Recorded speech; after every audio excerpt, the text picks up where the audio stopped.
Wow. So this is crazy. So in the Ahmaud Arbery case, um, everyone should know about this case by now. If you don't, black dude got killed by a white father and his son. Um, they have been having some break-ins in the neighborhood. The Ahmaud was jogging. They tried to question him. One thing led to another. Ahmaud got shot, ends up dying. So some of the things they've been asking for in this case that's still ongoing is their lawyers have been asking that Ahmaud not be referred to as a victim. Also, they want spectators to be prevented from wearing Black Lives Matter messaging. They stated the use in terms of the victim, or why they didn't want that, was the use of the term victim allows the focus to shift to the accused rather than remain on the proof of every element of the crime charged. Yeah. So I got so many problems with this. To me, this is just straight ridiculous. I mean, you don't want him to be referred to as a victim because somehow that's going to change the facts of the case, and that's going to make someone get wrongfully convicted, kind of like y'all do black people all the time, or black people are done all the time when they call gangsters and thugs and all these different type of things. Like, and then as far as the Black Lives message, the Black Lives Matter, why should that matter? Why should that matter in the case? Like, people should be able to wear whatever they want to wear. Like, it doesn't matter if it's Black Lives Matter. You do realize the person you killed was black. He wasn't white. He wasn't Asian. He wasn't. He wasn't Arabian. He was black. So let me get more into this. So,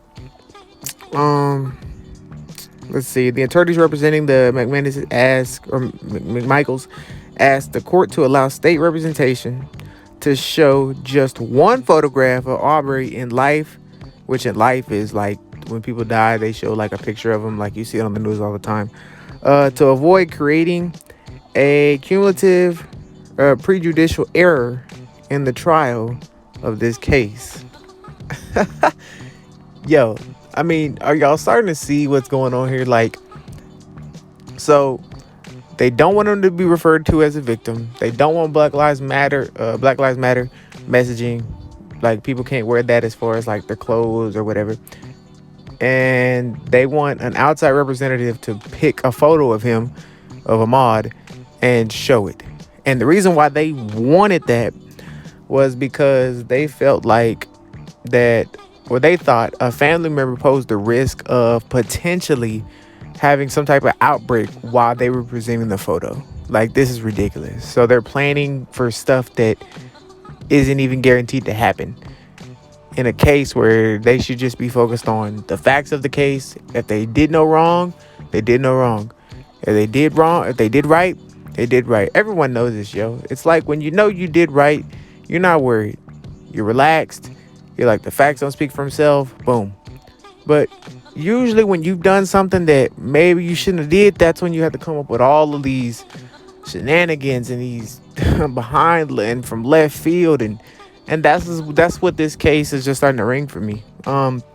Other things that the McMichaels family has been asking is they requested prosecutors to hand over records pertaining to Ahmaud's disciplinary, mental, criminal, social media, and phone records. But they wanted to exclude their phone records from, I guess, when they're locked up and they're maybe talking to the lawyer or whatever. Like, just that, it's hypocrisy at its finest. It's crazy to me. I don't get it. These are some of the things they've been requesting from in the case. But y'all want his past and all the things. So what? So you could point out, oh, he stole a lollipop in 7th grade, or he got a detention in high school, and that's the reason why he was a bad person in my neighborhood, and that's why I shot him. Like, it's ridiculous. It's ridiculous. Like, focus on the crime. Focus on what actually happened at that moment, on that day. Anything outside of the time he was in the neighborhood to the time he died. Anything outside of that doesn't matter. It doesn't. You can't convict somebody before they do a crime. You can't convict somebody after they do a crime, in terms of meaning, like, I don't know necessarily, like, let's say Ahmaud had survived and then he went home and, I don't know, robbed a gas station or stole a lollipop or something. Like, you can't say, oh, well, he stole that lollipop then, so now that's why we shot him. Like, it's ridiculous. It's crazy. So, and then as far as them hiding their records, why do you want to hide your records?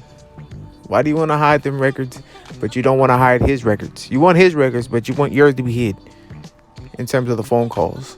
It's just ridiculous. And this is a lot of the things that go on behind the scenes. If this case was not national news that we wouldn't know about, this would just happen. It would skirt under the rug, and whoever the person of color would have got did, and whoever did the crime would have just skirted off. That would have been it. But instead, it's a national news case, and all of these things are coming out. But it still doesn't change the fact that if we aren't aware of what's going on, it's not going to change anything.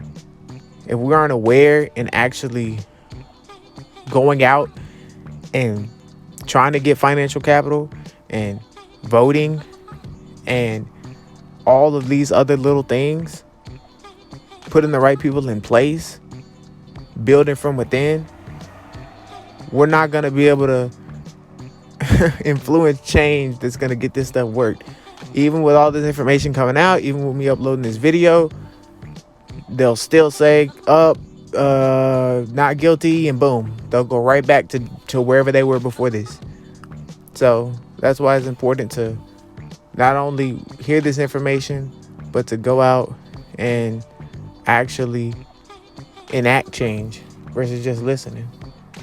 So, crazy story, but I'm just bringing the news to you guys. Hopefully everything turns out for the best for Ahmaud and his family, for the McMichaels and their family, and yeah, just keep me all locked in.